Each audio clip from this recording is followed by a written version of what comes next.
네, 클린스만 축구대표팀 감독이 부임 1년 만에 경질될 가능성이 커졌습니다. 대한축구협회는 정몽규 회장이 참석하는 긴급 임원회의를 열고 클린스만 감독의 거취를 최종적으로 결정할 전망입니다. 네, 4강전을 앞두고 있었던 선수들의 몸싸움과 클린스만 감독의 위약금 문제를 두고 축구협회가 어떤 입장을 발표할지 그 어느 때보다 관심이 모아지고 있는 상황인데요. 관련 내용들 최동호 스포츠평론가와 함께 짚어보겠습니다. 어서 오십시오. 예, 안녕하세요. 예, 안녕하십니까. 자, 긴급 임원회의가 열리게 되는데 어제 전력강화위원회에서 클린스만 감독의 경질을 건의하기로 결정이 났고 오늘 이제 정몽규 회장이 이 긴급 임원회의에 참석하지 않습니까? 최종 거치가 결정이 되는 겁니까? 예, 오늘 오전 10시에 긴급 임원회의가 열릴 예정이었으니까 그냥 조금 전에 이제 시작이 된 거죠. 예. 오늘 임원회의에서 정몽규 회장도 참석을 합니다. 그래서 이 클린스만 감독의 이 경질 문제에 대한 최종 결론이 날 것으로 보입니다. 아마도 이 경질될 것으로 예상이 되거든요. 어제 이제 전력강화위원회가 열렸고 전력강화위원회에서 클린스만 감독의 경질로 의견을 모았는데 물론 이제 그 내부 의원들도 경질 의견을 내는 의원들이 있었지만 여론의 폭발이라는 관점에서 봤을 때 경질하지 않을 수 없는 상황까지 내몰린 거죠. 네. 자, 오늘 정몽규 회장도 경질을 결심할 것으로 예상이 되는데 만약에 경질하지 않으면 뭐 단순히 대표팀 감독 퇴진의 문제가 아니라 축구협회의 정몽규 회장 퇴진까지 요구하는 여론에 불이 붙을 수도 있겠죠.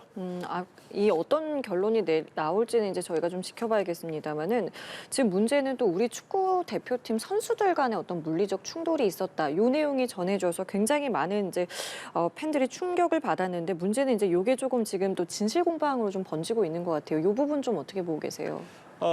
많이 이제 알려진 대로 네. 준결승전 요르단전 경기가 열리기 전날 식사 자리에서 이강인 선수와 이제 손흥민 선수의 이제 몸싸움이 있었습니다. 네. 그리고 난 뒤에 이런 내용이 보도가 된 후에 이강인 선수가 자신의 대리인인 변호사를 통해서 해명하는 그 내용을 발표했거든요. 자, 그래서 해명하는 것은 이제 요약하면 간단히 이제 세 가지 정도인데 첫 번째 주먹질을 하지 않았다. 그리고 탁구할 때는 고참 선수들도 있었다. 그리고 탁구는 준결승전 전날뿐만이 아니라 이전에도 계속 했었다. 이런 내용입니다. 자, 그런데 제가 이제 주목하는 지점은 SNS를 통해서 이강인 선수 본인이 직접 해명을 한 것이 아니라 이 변호사를 통해서 해명하는 그 내용을 발표했다는 거거든요. 예. 이것은 어쩌면은 앞으로 있게 되는 어떤 그 명예훼손이나 기타 디테일한 문제에 있어서 법률적 검토를 거쳐서 대응을 하겠다라는 것을 시사한 것일 수도 있다라고 보는데 예. 이게 어떻게 보면 조금 관점을 달리해서 보면은 이 단체 운동을 하는 팀에서 선수들 간의 의견 차이나 갈등은 있을 수도 있는 문제입니다. 만약에 이 이강인 선수와 손흥민 선수의 갈등이 과연 이 법률적 분쟁까지 번진 일이냐, 법률적인 분쟁을 통해서 해결이 되더라도 과연 이게 대표팀이 원팀으로 이루어질 수 있겠느냐라는 의문을 갖고 있거든요. 때문에 이게 이 법률적인 분쟁까지 번지지 않고 선수들끼리 해결해야지 되고 축구협회 또 축구 선배들이 나서서 이 두 선수 간 또 대표팀의 이 선수들 간의 조화를 위한 원팀을 만들기 위한 노력이나 지원이 있어야지 된다. 이 법률적인 문제로 번져서는 안 된다는 말씀 드리고 싶습니다. 예. 축구가 또 팀 스포츠고 아무래도 각자 다른 팀에서 활동을 하다 보면 만났을 때 또 이런 갈등이 충분히 있을 그쵸? 수 있는 예. 상황인데 사실 또 우리 선수들이 지금 해외 리그에도 많이 진출을 해 있기 때문에 과거와는 좀 대표팀 분위기도 달라졌다는 이야기도 들려오고 있거든요. 과거에 비교해서 좀 어떻습니까? 과거에도 사실은 이 대표팀 내에 이 갈등이 있었죠. 그러니까 근데 여기서 제가 말씀드리는 갈등은 아주 특별히 선수들 간의 뭐 내분에 휩싸이는 그런 정도의 심각한 갈등이 아니라 단체 종목 팀에서 축구 같은 경우에 24명에서 26명의 선수들이 모이게 되는데 우리가 살아가는 와중에서 일상 있을 수 있는 정도의 갈등입니다. 예를 들면 주전 선수와 비주전 선수들 간의 갈등이 있을 수가 있고요. 또 해외파 선수들과 국내파 선수들 간의 갈등, 또 이 고참 선수들과 후배 선수들 간의 갈등이 있을 수도 있습니다. 과거에 대표팀에도 존재를 했었었는데, 근데 과거 대표팀 간에 있었던 갈등은 심각하게 번질 정도 또 표면 위로 올라올 정도의 갈등은 아니었었고 우리가 살아가는 단체 생활을 하면서 이해할 수 있는 그 정도의 그 갈등이었었거든요. 근데 이번에 이강인, 손흥민 선수의 충돌은 몸싸움까지 번지고 손흥민 선수가 손가락 탈구되는 부상까지 얻었다는 점에서 심각한 거고요.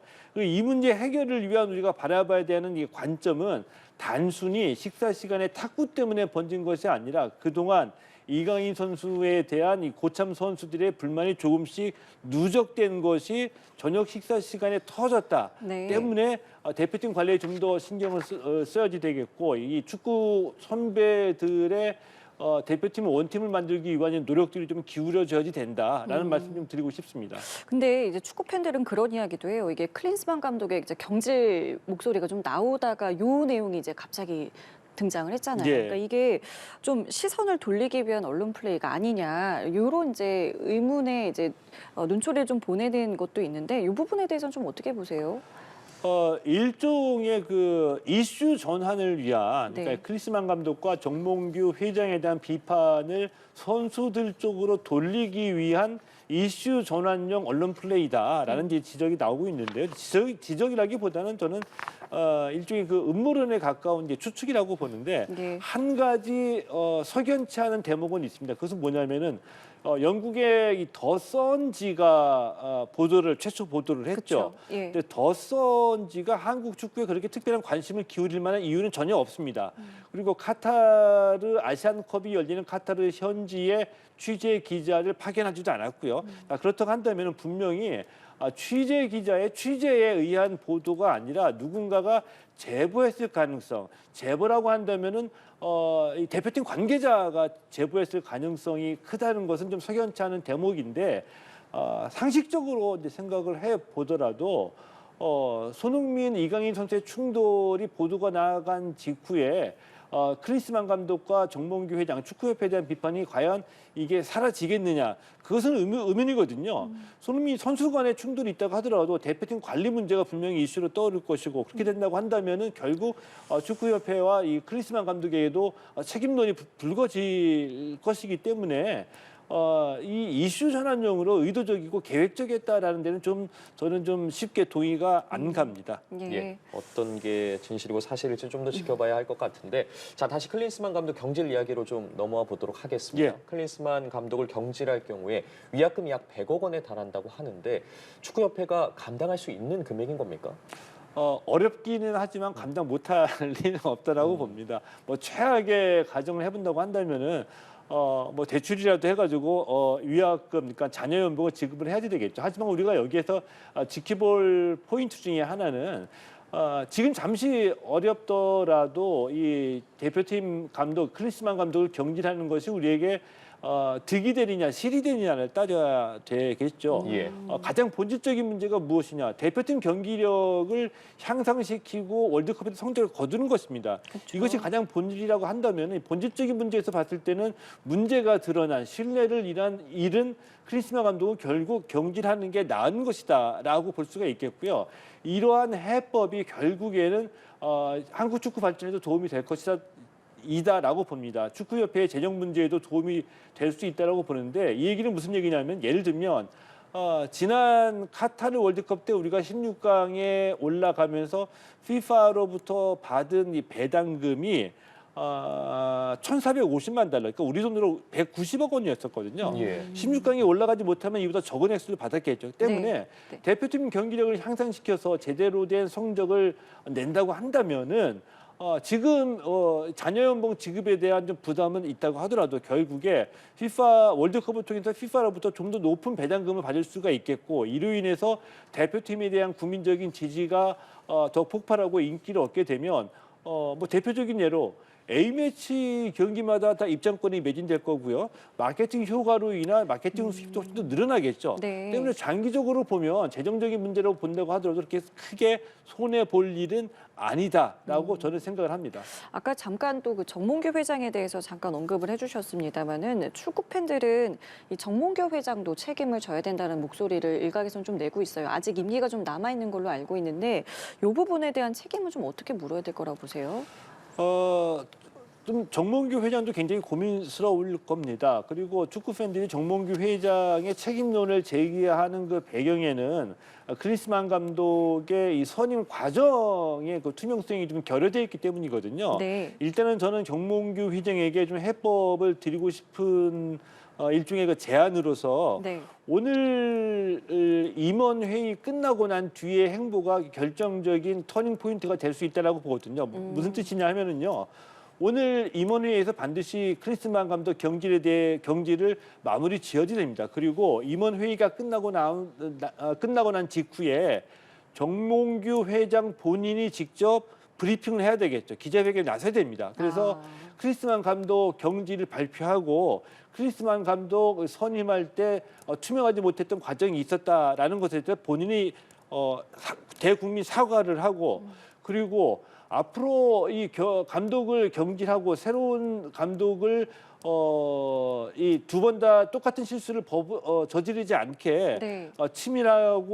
치밀하게 다음 후임 감독을 선임을 하고 대표팀을 이러한 쪽으로 쇄신하겠다라는 쇄신 방안까지 담겨진 내용들을 반드시 발표해야지 당면한 클린스만 감독 사태에 대한 해결 국면으로 접어들 수 있다라고 보고요. 네. 이렇지 않고 직접 정몽규 회장이 나서지 않은 상태에서 다른 분이 가장 간단하게 경질하겠다. 쇄신 방안은 뭐 앞으로 어떻게 노력하겠다. 이렇게 두리뭉실하게 넘어가게 된다면은 결국 여론의 화살은 정몽규 회장 퇴진까지 미칠 것이라고 볼 수 있겠죠. 네, 물론 뭐 최종 경질 여부는 조금 더 지켜봐야겠지만 현재 지금 다음 달에 북중미 월드컵 2차 예선을 앞두고 있는 상황인데 뭐 물론 클린스만 감독이 경질이 된다면 과거에도 임시 감독 체제로 운영을 했던 적은 있었긴 한데 지금 물망에 오르는 감독들 뭐 최용수, 황선홍, 홍명보, 기라성 같은 예전 대표팀 선수 지금은 감독을 하고 계시는 분들이 물망에 오르고 있지 않습니까? 어떤 분이 임시 감독 체제 혹은 감독직에 올라야 된다고 보십니까? 일단은 지금 3월 21일과 26일에 2차 예선 태국과의 2연전이 있거든요. 네. 이 기간 동안에는 뭐 감독을 새로 선임한다는 것이 좀 쉽진 않기 때문에 3월에 있을 2차 예선전은 감독 대행 체제로 갈 수밖에 없는 상황인데 우리 선수들에 대한 파악을 하고 우리 선수들과 함께 경기를 뛰어본 감독이 유리할 수밖에 없겠죠. 그래서 최용수 감독, 또 홍명보 감독, 김기동 감독처럼 K리그에서 일단 검증이 끝난 감독들이 감독 대행 후보로 이름을 올려놓고 있습니다. 이 후임 감독 선임과 관련해서 제가 강조드리고 싶은 말씀은 예. 네. 이게 2차 예선이 진행되는 와중에 클린스만 감독이 경질됐기 때문에 시간이 없다, 급하다, 다급하다 이런 스탠스로 후임 감독을 선정해서는 안 된다라는 말씀을 드리고 싶거든요. 왜냐하면 가장 이제 기본적인 생각은 또 똑같은 실수를 두 번 다시 저지르면 안 된다. 그리고 이 내용을 살펴보면 그렇게 다급한 상황도 아니다. 무슨 얘기냐 하면은요. 네. 월드컵 2차에서는 다행스럽게 태국, 중국, 싱가포르 비교적 쉬운 팀들과 상대를 했기 때문에 감독 대행으로 치를 수도 있다. 그리고 이 감독을 선임할 때에 우리가 이제 그동안 외국인 감독을 선임했기 때문에 이 축구협회 내부에도 데이터베이스가 확보가 돼 있고 감독 한 사람 한 사람을 일일이 다 만나는 것이 아니라 감독들도 에이전트를 통해서 팀을 구하거든요. 네. 메이저 에이전트 몇 군데와 접촉을 해보면 굵직한 능력 있는 감독들 리스트를 확보할 수가 있고요. 대한민국은 이 세계적인 감독들 입장에서 봤을 때 매력적인 팀입니다. 무슨 얘기냐면은 그들의 캐리어를 관리하기 좋은 팀이라는 얘기인데 16강에 올라가면 성공이라는 평가를 받을 수 있는 위치의 팀인데 16강에 올라갈 수 있는 가장 포텐셜 가능성이 큰 팀 중에 한 팀이거든요. 때문에 대한민국 대표팀을 이끌고 16강에 월드컵에서 올라간다고 한다면은 본인의 커리어도 성공적으로 하나 추가할 수 있기 때문에 분명히 욕심내는 감독들이 있을 것이다. 협회가 다급하게 먼저 다가서 접근할 것이 아니라 충분히 검토하고 신중하게 후임 감독을 선정해야지 된다. 이런 말씀입니다. 예, 알겠습니다. 오늘 협회에서 또 어떤 결정 내릴지 끝까지 좀 지켜보겠고요. 오늘 말씀 여기까지 함께하겠습니다. 지금까지 최동호 스포츠 평론가였습니다. 감사합니다. 고맙습니다.